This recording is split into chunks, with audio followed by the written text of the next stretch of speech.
For over a decade, one of the internet's most untouchable empires was built on raw, chaotic human authenticity, but today, that identity has been surgically erased by a terrifying fear of algorithmic irrelevance. We are no longer watching a genuine creator, but a blindingly saturated, hyper-paced simulation, wearing the face of KSI.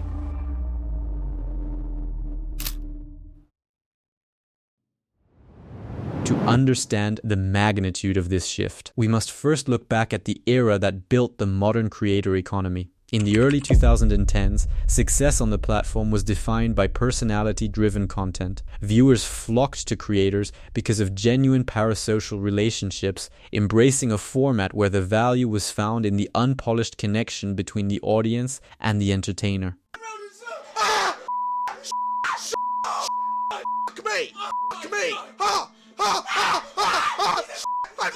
What the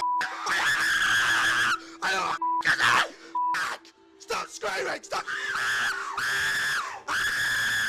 The appeal wasn't in the production value or the high-stakes challenges, it was the raw, unfiltered experience of sharing time with someone you found genuinely funny. KSI was the absolute embodiment of this era. His rise was fueled by unscripted video game commentary, unfiltered Q&A sessions, and an aggressively authentic personality that simply could not be replicated by any mathematical formula. His bedroom recording setup, complete with terrible lighting and peaking microphones, was not a detriment, it was the very aesthetic of authenticity. Fast forward to today, and that vital human element has been meticulously, surgically extracted from his solo content. KSI's recent output reveals a jarring departure from his decade-long roots, systematically replacing his organic charisma with blindingly colorful thumbnails featuring exaggerated, wide-eyed expressions that look generated by artificial intelligence. The natural ebb and flow of human conversation has been eradicated by rapid-fire pacing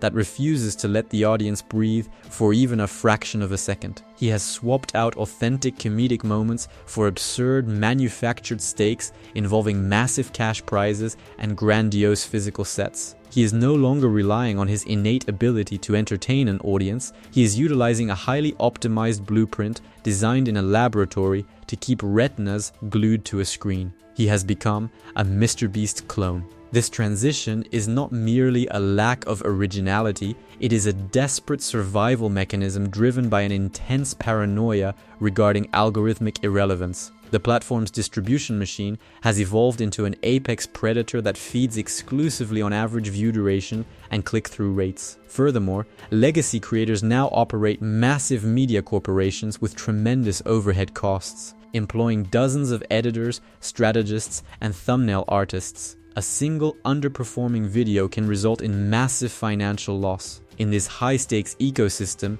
authenticity is a massive liability because human beings are naturally flawed, occasionally boring, and prone to conversational lulls. The MrBeast formula eliminates that human liability, trading the soul of the content for guaranteed retention.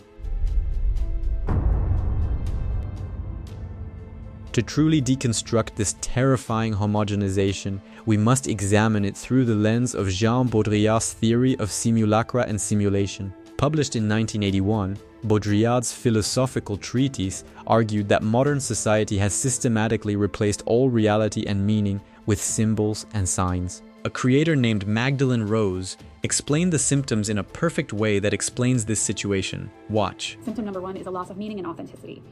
If the real is overtaken by simulations, it raises questions about the meaning and authenticity of our experiences. When everything feels fake, it's hard to find truth or meaning in anything. Symptom 2, passivity and manipulation. Hyperreality thrives on passive consumption of its own simulacra. People just passively take in all this fake stuff, allowing powerful people and corporations to use these fakes to control what we want, think, and do, and it encourages people to stop thinking for themselves. Symptom 3, fragmentation and alienation. With reality fragmented into all these different perspectives, it's hard to share experiences and social cohesion is kind of lost. It's harder for people to share real experiences and feel connected to each other. Symptom number 4, erosion of identity. If reality is constantly shifting and malleable, it becomes difficult to maintain a stable sense of self. Identity in hyperreality becomes performative, based on external simulations rather than your true self. And this part really struck me as so poignant. You see this performative version of this person leading an idyllic life, and you feel inadequate in an attempt to replicate that in your own life. But what you're replicating is fake, replicating false, inauthentic experiences in reality, and then being devastated and taking it so personally when you fail at the thing that is not real. Eventually, this process of simulation goes so far that it creates a hyper-reality, a condition in which what is real and what is fiction are seamlessly blended together, leaving the observer with no clear distinction between the two. Pure simulation. When KSI abandons his own established identity to copy the MrBeast formula, he is completely detached from any organic reality. He is not copying another human being, he is mimicking an artificial construct, a manifestation of algorithmic data designed specifically to maximize click through rates. He becomes a pure simulacrum. He adopts the wide-eyed thumbnail faces, the explosive intro hooks, the aggressively animated subtitles bursting on screen, and the grandiose stunts not because they reflect his true artistic vision, but because they are the universally accepted symbols of good content in the modern landscape. In Baudrillard's hyperreality, the platform's algorithm literally dictates what reality should look like, and creators have absolutely no choice but to conform to that artificial standard if they wish to survive. By engaging in this endless, exhausting cycle of simulation, authentic creator identities are completely erased. The final phase of this analysis requires us to look at the exact, microscopic mechanics of the MrBeastification of the creator economy. What exactly does it mean to optimize a video to the absolute point of creative bankruptcy? The formula is built entirely on sensory overload and the explicit refusal to allow the viewer a single moment of independent, uninterrupted thought. It treats the creation of art like a hyper-efficient factory assembly line, where A/B testing dictates every single creative decision and human intuition is entirely discarded in favor of raw data analytics. The pacing is deliberately, maliciously suffocating. Every single millisecond of dead air is ruthlessly sliced away, replaced by aggressive snap zooms, overwhelming sound effects, and hyperkinetic background music that dictates exactly how the audience should be feeling at any given microsecond. The video must open with a retention, hook, a frantic 5-second window, where the premise, the stakes, and the explosive action are delivered simultaneously to prevent the viewer from clicking off. The stakes are entirely manufactured and artificially inflated to absurd proportions. A video can no longer simply be about enjoying a game or a challenge with friends. It must be a brutal, high-stakes test of endurance for a life-altering amount of money. While copying this hyper-optimized formula yields massive, undeniable short-term retention spikes, it completely bankrupts long-term audience loyalty. A genuine parasocial relationship cannot be sustained by sensory overload alone. When you treat your viewers like mindless data points rather than intelligent human beings, you train them to consume your content passively. They are no longer returning to your channel because they care about you as a person or value your unique perspective. They are returning strictly for the dopamine hit provided by the flashing lights and the fast-paced editing.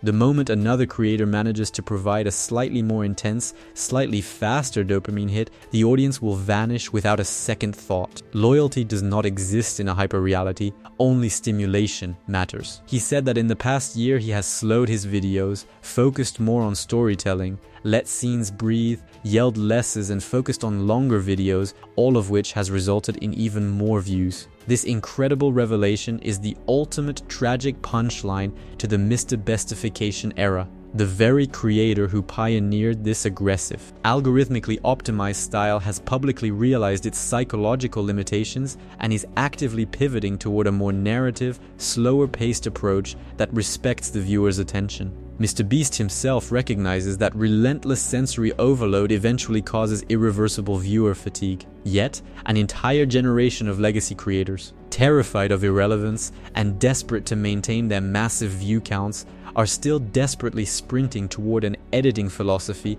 that its own architect has already begun to abandon. The metamorphosis of a legacy pioneer into a manufactured clone serves as a profoundly bleak cautionary tale. It forces us to confront a terrifying reality about the modern content ecosystem. In the relentless, paranoid pursuit of algorithmic perfection, we are systematically eradicating the very human flaws that make art worth consuming in the first place. The machine constantly demands optimization, and in feeding it, the authentic creator ceases to exist.